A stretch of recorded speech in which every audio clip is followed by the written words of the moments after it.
नमस्कार दोस्तों, स्वागत है आप सभी का हमारे YouTube चैनल आरएसएम क्लासेस में।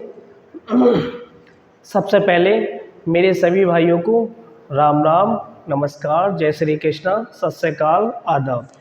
तो आइए चलिए बिना देरी हुए हम 10th क्लास का मैथ स्टार्ट करते हैं, जिसमें हमने प्रीवियस वीडियो में चैप्टर नंबर 1 कंप्लीट कर लिया। लगभग 5 लेक्चर हो चुके होंगे शायद उसमें।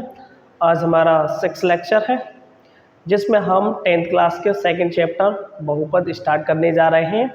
तो आइए बिना देरी किए हुए हम स्टार्ट करते हैं। तो सेकंड चैप्टर है हमारा बहुपद, ठीक है, जिसमें हम बेसिक इंफॉर्मेशन पढ़ेंगे। आज के लेक्चर में सिर्फ और सिर्फ हम बेसिक इंफॉर्मेशन पढ़ेंगे, ठीक है। तो चलिए स्टार्ट करते हैं। जैसे हमें नाम दिया गया है, बहुपद का ही नाम दिया गया है, चैप्टर का नाम बहुपद है और आज हम बहुपद से ही स्टार्टिंग करते हैं इसकी।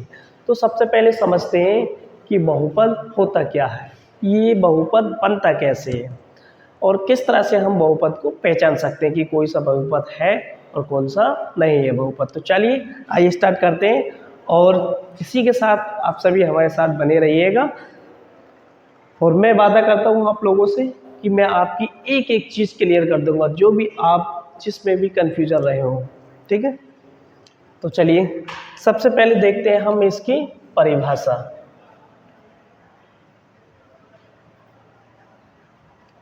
परिभाषा, ठीक है।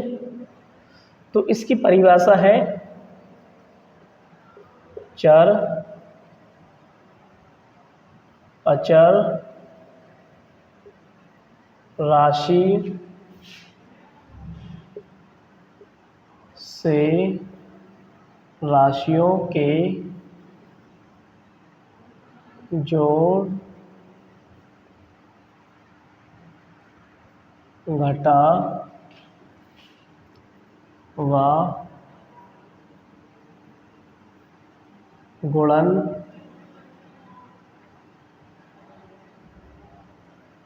के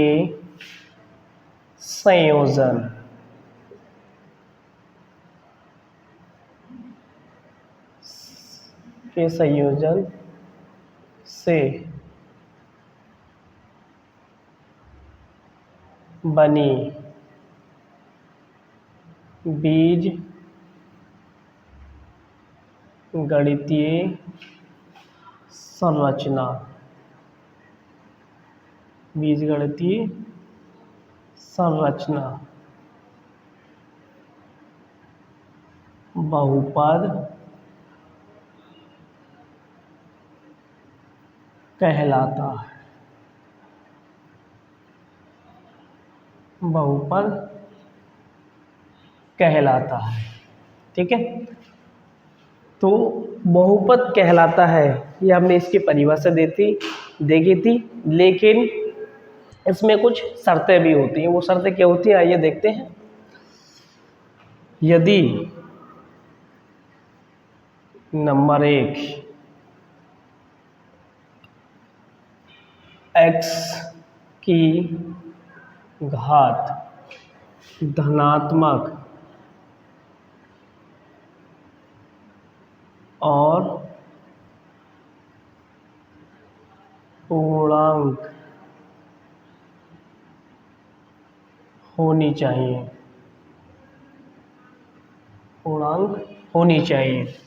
नंबर 2 x की घात ऋणात्मक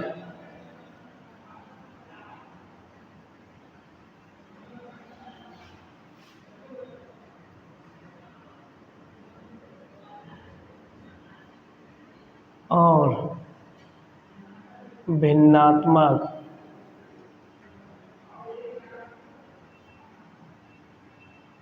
नहीं होनी चाहिए।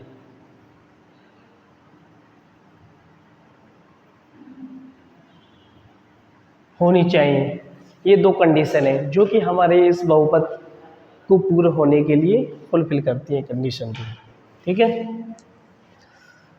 सबसे पहले हम इसका एग्जांपल देख लेते हैं कि x की घात धनात्मक और पूर्णांक क्या है। ये तो जैसे मान लो आपके पास बहुपद की कुछ बीजगणितीय संरचना इस तरह से होती है 3x+5, ठीक है। तो यहाँ पर जो x की घात दे रखी है एक, वो कैसी है, ये कैसी है, धनात्मक है x की घात, x की घात पॉजिटिव है, धनात्मक है, और कैसी है, पूर्णांक भी है, ठीक है। एक एग्जांपल और समझ लो।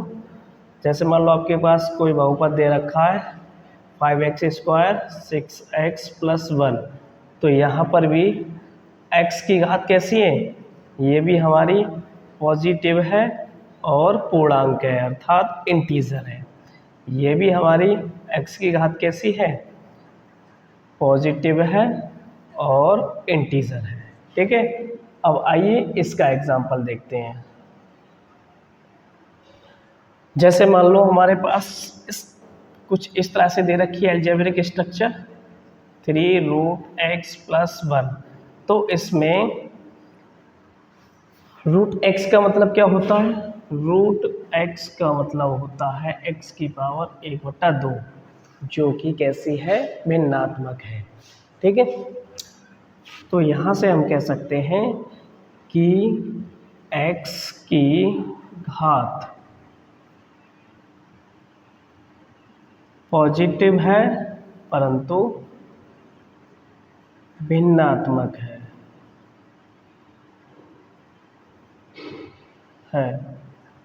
अतः बहुपद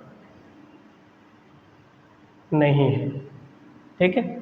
एक एग्जांपल और समझ सकते हैं, सेकंड, ये फर्स्ट एग्जांपल, ये सेकंड। जैसे मान लो 3x²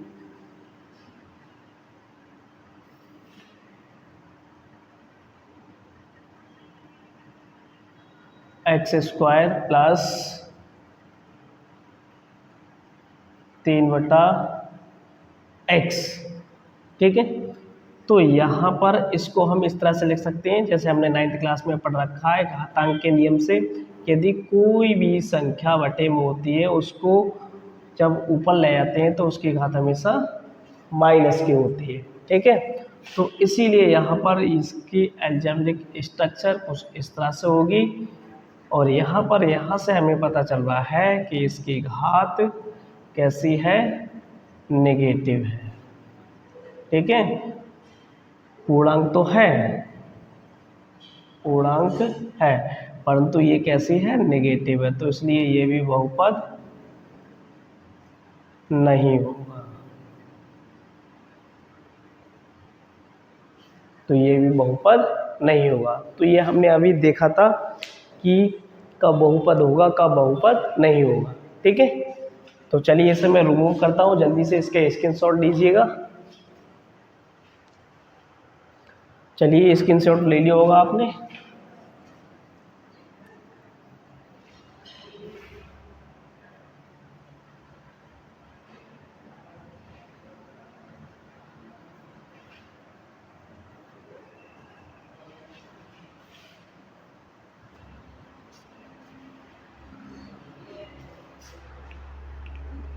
अब बात करते हैं हम बहुपद के प्रकार। बहुपद के प्रकार इंग्लिश में कहेंगे इसे types of polynomial,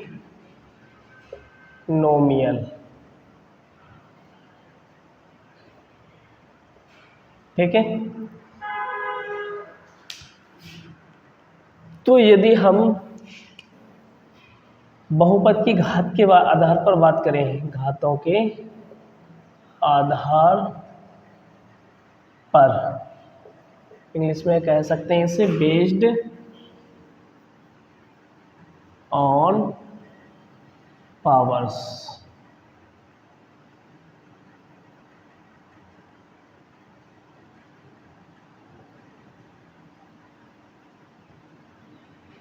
based on powers. तो ये होते हैं 3 प्रकार के, 3 प्रकार के होते हैं। ठीक है।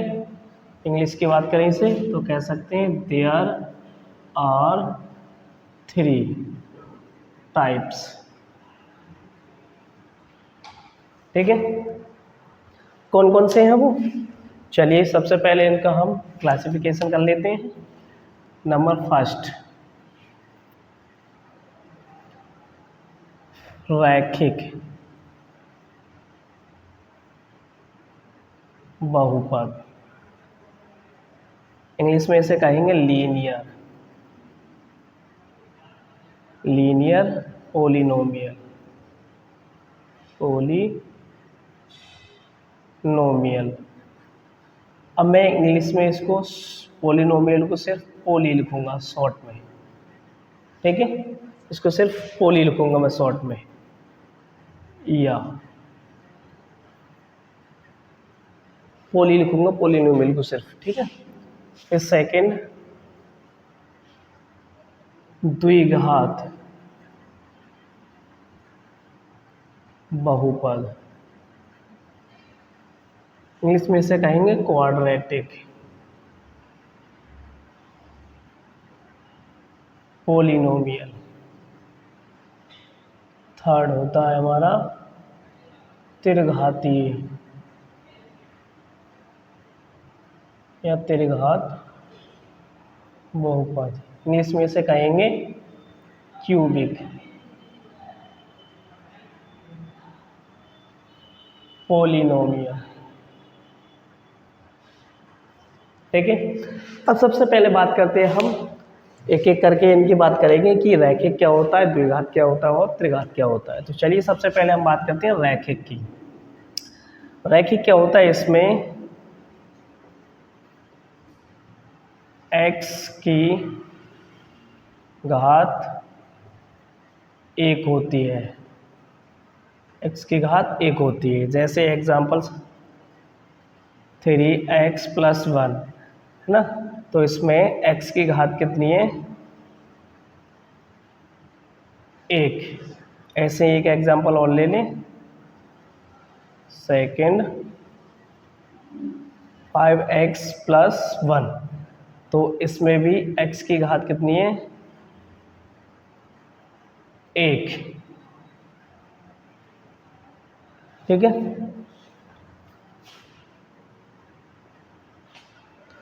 अगर हम इसकी जनरली बात करें तो ये कुछ इस टाइप की स्ट्रक्चर होगी, ax + b। ठीक है, फिर हम इसकी बात करते हैं द्विघात बहुपद क्या होता है, और यही आपके सिलेबस में दिया गया है जो आपको पढ़ना है बहुत ही डिटेल में। ठीक है, तो सबसे पहले समझ लीजिए द्विघात बहुपद क्या होता है। इसमें बहुपद, इसमें x की घात 2 होती है। ठीक, और इसका एग्जाम्पल समझ लीजिएगा। नंबर फर्स्ट 5x² + 3x + 1, तो यहाँ पर x की घात कितनी है, 2। x की घात कितनी है, 2, क्योंकि हम बहुपद की घात देखते हैं सबसे बड़ी घात को, तो इसमें सबसे बड़ी घात कितनी है, 2, तो केवल इस बहुपद की घात कितनी होगी, 2, और ये कैसा है, द्विघात बहुपद। सेकंड देखते हैं 6x² + 5x - 5, तो इसमें भी बहुपद की घात कितनी है, 2, तो x की घात कितनी है, 2। इसका मतलब ये कैसा है, द्विघात बहुपद। तो इसकी जनरली फॉर्म कुछ ऐसी होगी, ax² + bx + c, इस टाइप में। यहाँ पर a b c कोई कांस्टेंट है, जैसे 1 2 3 4 5, और x वेरिएबल से इनका बाद हम 1 2 3 4 5 कुछ भी रख सकते हैं। ठीक है, तो इसके बाद त्रिघात बहुपद समझते हैं। त्रिघात इसमें क्या होता है, इसमें x की घात 3 होती है,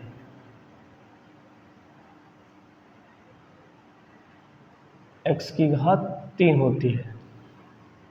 फॉर एग्जाम्पल जैसे first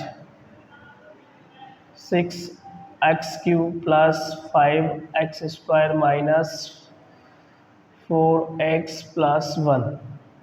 second 7x³ plus 6x², 4x minus 1।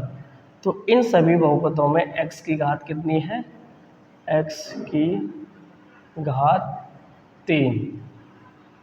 ठीक है, तो इसकी जनरल फॉर्म कुछ इस तरह से होगी, ax³ plus bx² plus cx plus d। तो चलिए इसका स्क्रीनशॉट लीजिएगा जल्दी। उम्मीद है आपने स्क्रीनशॉट ले लिया होगा इसका। चलिए मैं इसको रिमूव कर देता हूँ। नेक्स्ट टॉपिक देखते हैं।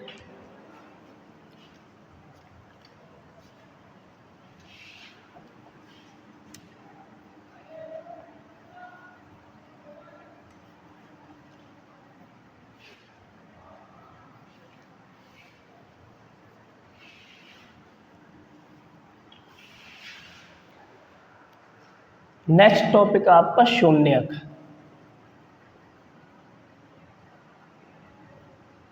शून्य क्या होते हैं? इसे इंग्लिश में कहते हैं जीरो, जीरोज।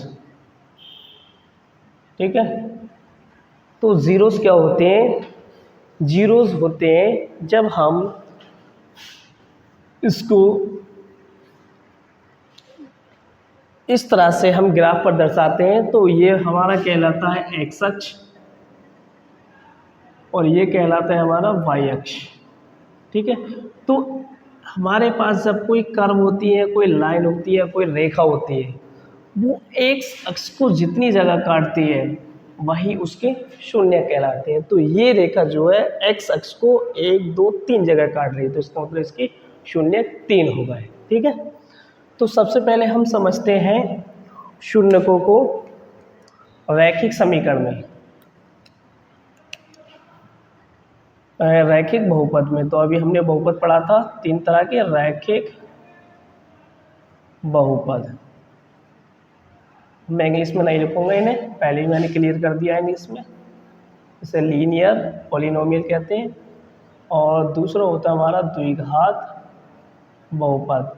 इसे इंग्लिश में हम क्वाड्रेटिक पॉलिनोमियल कहते हैं। मैं रिमूव कर दे रहा हूँ उसे। फिर तीसरा क्या था हमारा? त्रिघात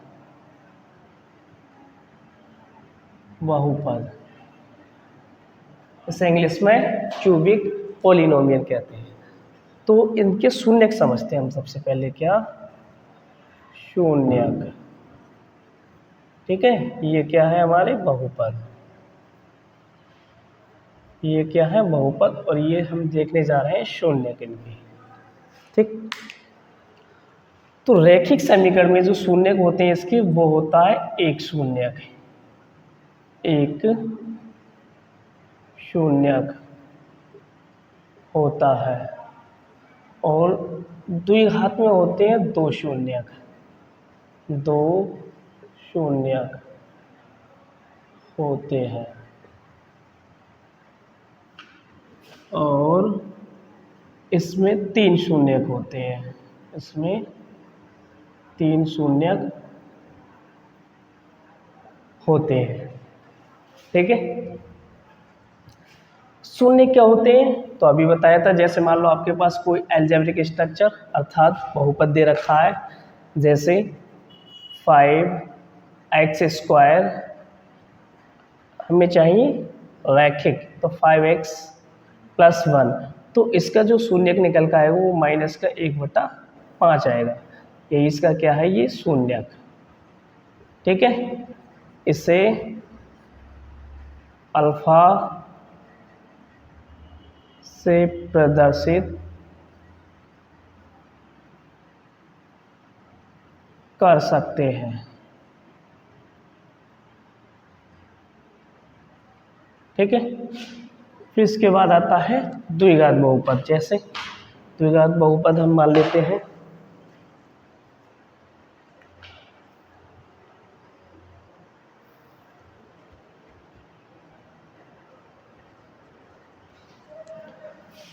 द्विघात बहुपद का एग्जाम्पल हम मान लेते हैं, जैसे 3x² + 1। ठीक है, ये तो समझ गए होंगे आप लोग कि द्विघात कैसे है, क्योंकि इसकी x की घात 2 है। ठीक है, तो यहाँ पर शून्य जो होंगे वो लगभग होंगे x के शून्य के यहाँ पर निकल के आएंगे 2। एक होगा माइनस का 1/3, 1/√2, माइनस का 1/√3, और एक निकल के आएगा प्लस का 1/√3। तो इसके 2 शून्य हो गए, और यही हमने बताया था आपको कि द्विघात के 2 शून्य होंगे। ठीक है, फिर इसके बाद हम देखते हैं एग्जाम्पल नंबर त्रिघात बहुपद का एग्जाम्पल नंबर 1। जैसे मान लो हमारे पास दे रखा है एग्जाम्पल 3x³ + 5x², और मान लेते हैं हम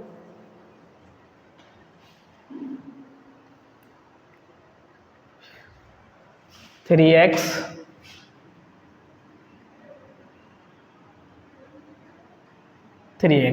ठीक है, तो यदि हम इसके शून्य देखें तो इसके शून्य के लगभग निकल के आएंगे। एक तो 0 आएगा निकल के, और एक आएगा माइनस का 1, और एक निकल के आएगा इसका, एक शून्य निकल के आएगा इसका माइनस का 3/2। तो इसके कितने शून्य निकल के आए? 3 शून्य, है ना। कितने इसके? 3 शून्य, और इसमें कितने हैं? 2 शून्य, और इसमें कितने हैं? 1 शून्य। इसे अल्फा तथा बीटा से प्रदर्शित कर सकते हैं, और इसे अल्फा, बीटा तथा गामा से प्रदर्शित कर सकते हैं। ठीक है, ओके, इज दैट क्लियर? तो जल्दी से इसको नोट कर लीजिएगा। बहुत ही बेसिक से कंसेप्ट, बहुत ही बेसिक कंसेप्ट उठाया है, बहुत ही बेसिक इंफॉर्मेशन दी जा रही है आपको, और इसी तरह से आप हमारे साथ बने रहिएगा। तो इस तरह से हम आपको धैर्य रखें आप लोग, हम आपको सिलेबस कंप्लीट करा देंगे, बहुत ही आसान है। चलिए, स्क्रीनशॉट ले लिया होगा आपने, इसे मैं रिमूव कर देता हूँ।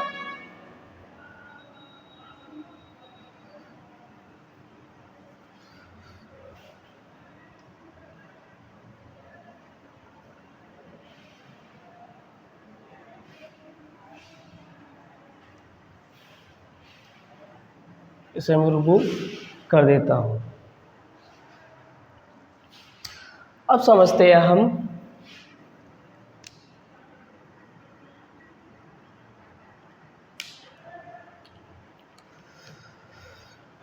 हम समझते हैं अब शून्य को और गुणांकों के बीच में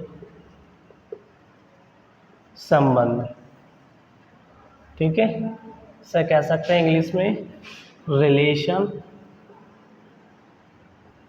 between zeros, relation between zeros and coefficient.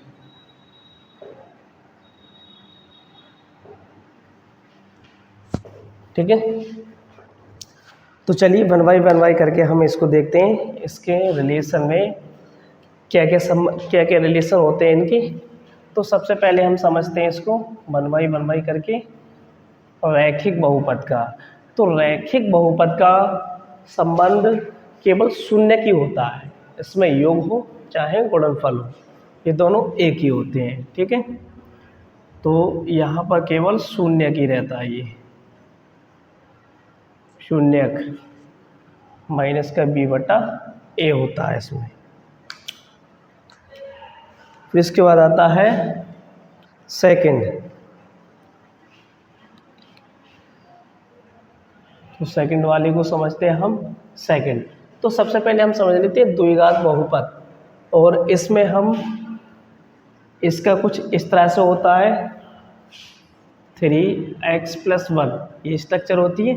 तो यहाँ से इसके जो शून्य के या फिर इसका रिलेशन जो आएगा निकल के, वो कितना आ जाएगा, माइनस का 1/3।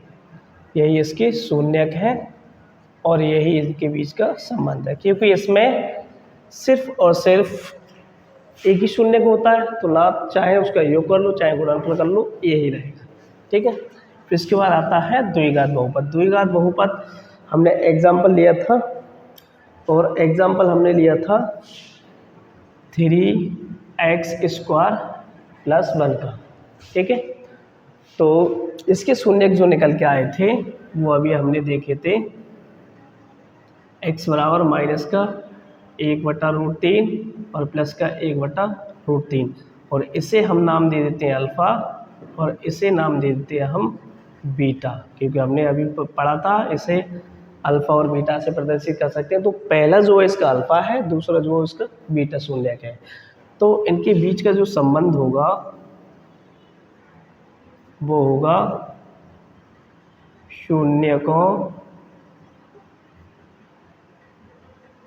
का योग बराबर होता है माइनस का b बटा a, या फिर इसे हम कह सकते हैं -x का गुणांक। ठीक, कोएफिशिएंट ऑफ x बटे में x² का गुणांक, इसे कहेंगे इंग्लिश में कोएफिशिएंट ऑफ x²। ठीक है, तो यहाँ पर यदि हम इस वाले समीकरण की इसकी जनरल फॉर्म इससे तुलना करें ax² + bx + c, ठीक है, तो यहाँ से जो a का मान निकल के आएगा वो आएगा 3, और b का मान नहीं है इसमें, तो b का मान 0, और c का मान जो निकल के आएगा 1 आएगा निकल के। तो यहाँ से इसके जो शून्यक निकल के आएंगे, शून्यकों का योग जो निकल के आएगा वो कितना आएगा, यहाँ क्या चाहिए हमें, x का गुणांक। x का गुणांक क्या है इसमें, है ही नहीं, तो x का गुणांक क्या है इसमें 0। इसके बाद चाहिए हमें x² का गुणांक। x² क्या है यहाँ पर 3 है गुणांक उसका, तो बट्टे में 3, इसका मतलब इसका शून्य कितना आ जाएगा 0।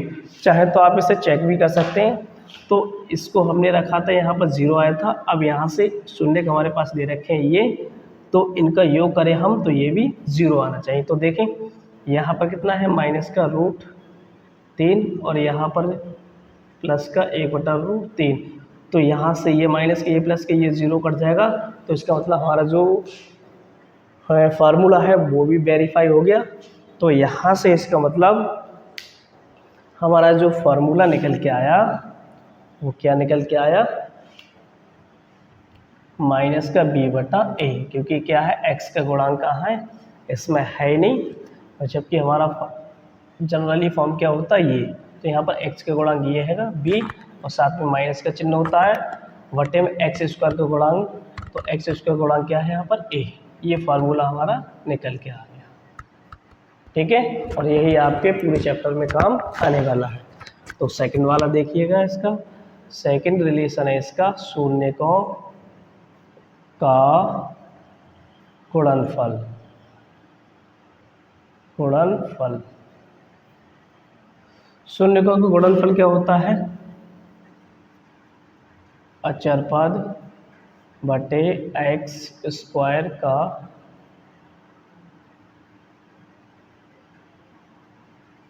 गुणांक।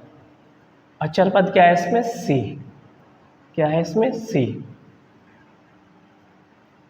और एक्स का गुणांक क्या है ए। अगर इसे वेरीफाई करना चाहें हम तो कर सकते हैं। जैसे मान लो सी का मान कितना है हमारे पास 1, ए का मान कितना हमारे पास 3, ठीक है।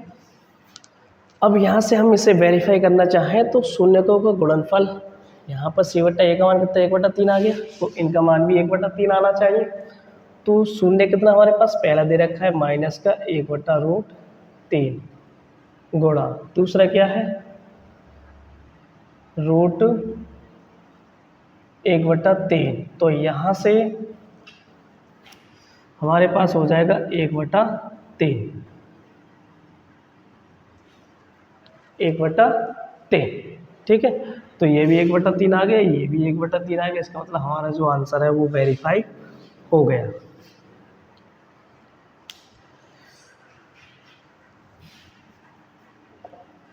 तो चलिए जल्दी से, ये आपके बहुत ही महत्वपूर्ण फॉर्मूले हैं, ये दोनों आप नोट कर लीजिएगा जो कि पूरी एक्सरसाइज में काम आने वाले हैं। और आपके सिलेबस में केवल यहीं तक है, त्रिघात बहुपद नहीं दिया है। चलिए फिर भी इसकी हम जानकारी ज़रूर देंगे आपको, जल्दी से स्क्रीनशॉट लीजिएगा इसका। तो आपने स्क्रीनशॉट ले लिया होगा। अब हम त्रिघाती बहुपद के संबंध में शून्य और गुणांकों के बीच संबंध देखते हैं।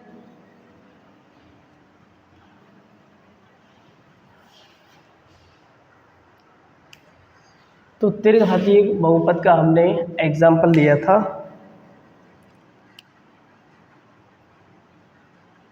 3x³ + 5x²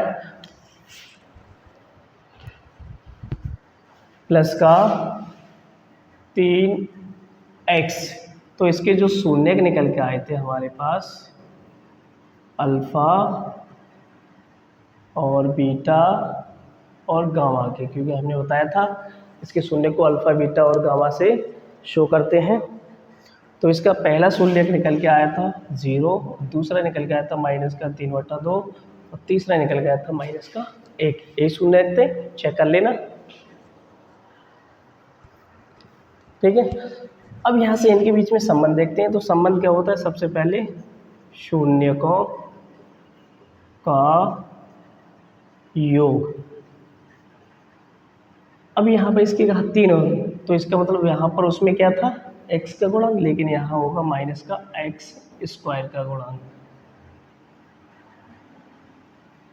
का गुणांक बटे x³ का गुणांक, ठीक। तो x² का गुणांक कितना है यहाँ पर, यदि हम इसके general form ax³ + bx + cx, यहाँ स्क्वायर आएगा cx + d से तुलना करें तो यहाँ से जो फार्मूला बन के आएगा वो आएगा x² का गुणांक क्या है माइनस का b हो जाएगा और x³ का गुणांक a, ये निकल के आया। तो यहाँ से इसे हम वेरीफाई करना चाहें तो यहाँ से b का मान कितना है हमारे पास 5, ठीक, और a वो 2 आएगा निकल के। तो इसे मैं वेरीफाई करना चाहूँगा, तो वेरीफाई करने के लिए हम क्या करते हैं, शून्यकों का योग निकालते हैं। शून्यकों का योग क्या है अल्फ़ा + बीटा + गामा। तो यहाँ पर इन तीनों को जोड़ेंगे, अल्फ़ा + बीटा का मान -3/2 -1, इनको सॉल्व करेंगे तो ये हो जाएगा -5/2, ठीक है। तो ये भी हमारा -5/2 आ गया, ये भी -5/2 आ गया।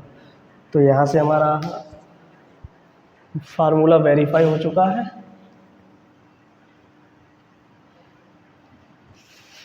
फिर इसके बाद आता है शून्यकों का गुणनफल। शून्यकों का गुणनफल ये यही है, शून्य का ये गुणनफल आ गया, ठीक है।